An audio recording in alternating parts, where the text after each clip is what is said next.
Argentina জাতীয় দল থেকে অবসরের ঘোষণা দিলেন এমিলিয়ানো মার্টিনেজ। অবসরের কথা জানালেন নিজেই, তবে সেখানে জুড়ে দিয়েছেন এক শর্ত, আর সেই শর্ত পূরণ হলে আর্জেন্টিনা জাতীয় দল থেকে বিদায় নেবেন এই আর্জেন্টাইন বাজ পাখি। কি তার শর্ত আর কি তার চ্যালেঞ্জ, তা নিয়ে থাকছে প্রতিবেদন। লিওনেল মেসি আর্জেন্টিনা দলের জন্য সবকিছু করেছেন। মাসচেরানো, ডি মারিয়া, এগোরো কম করেননি। তবে বিশ্বকাপ তো দূরে থাক, কোপা আমেরিকার স্বাদও পায়নি এই খেলোয়াড়রা। কারণ একটাই, বারবার হেরেছে ট্রাইবেকারে। তবে একজন আসলেন আশীর্বাদ হয়ে, নাম এমিলিয়ানো মার্টিনেজ, ডাকনাম দিবু। মেসিকে 2টি কোপা আমেরিকা ও 1টি বিশ্বকাপ ইতিমধ্যে জিতিয়ে এখন অবসরের সময় বেঁধে দিয়েছেন তিনি। তবে আছে এক শর্ত। সম্প্রতি বিপ্লেকে দেওয়া এক সাক্ষাৎকারে মার্টিনেজ তার কেরিয়ারের অন্যতম গুরুত্বপূর্ণ মুহূর্ত, বিশেষ করে 2022 বিশ্বকাপ ফাইনালে কুলুমওয়ানের শট রুখে দেওয়ার ঘটনা নিয়ে কথা বলেন।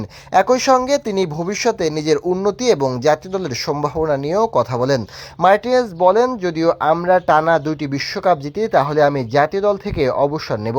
তরুণ খেলোয়াড়দের জন্য জায়গা তৈরি করতে হবে। অর্থাৎ যদি আরও একটি বিশ্বকাপ আর্জেন্টিনা জিততে পারে তাহলে অবসর নেবেন এমিলিয়ানো। আর সেই বিশ্বকাপটি হতে হবে 2026 সাল, অর্থাৎ আগামী বছরেই। আর্জেন্টিনা যদি টানা দ্বিতীয়বার বিশ্বকাপ জিতে তবে তার অনুভূতি কেমন হবে সে বিষয়ে কথা বলেছেন এমিলিয়ানো মার্টিনেজ। তিনি বলেন, এরকম ঘটনা আর ঘটবে না। আমরা সবাই আর্জেন্টিনাকে বিশ্বকাপ জিতে দেখেছি, যা আমি জন্মের পর কখনো আগে দেখিনি। এখন 7 বছর বয়সে একটি শিশুও জানে বিশ্বকাপ জয়ের আনন্দ কেমন। তবে দ্বিতীয়বার জিতলে মানুষ খুশি হবে, উদযাপন করবে, তবে আগের মতো আবেগপ্রবণ হবে না।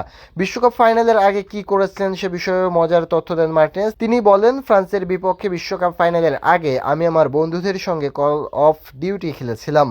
তখন বিকেলের নাস্তার পর থেকে ম্যাচের টেকটিক্যাল আলোচনা শুরুর আগ পর্যন্ত আমি ডিউটি গেম ব্যস্ত ছিলাম। মূলত মানসিকভাবে দুশ্চিন্তায় না পড়তে এভাবে সময় কাটিয়েছেন এমি। আর মাঠে মানসিকভাবে তার চেয়ে শক্তিশালী গোলকিপার যে 2টি নেই, সে কথা স্বীকার করবেন সবাই।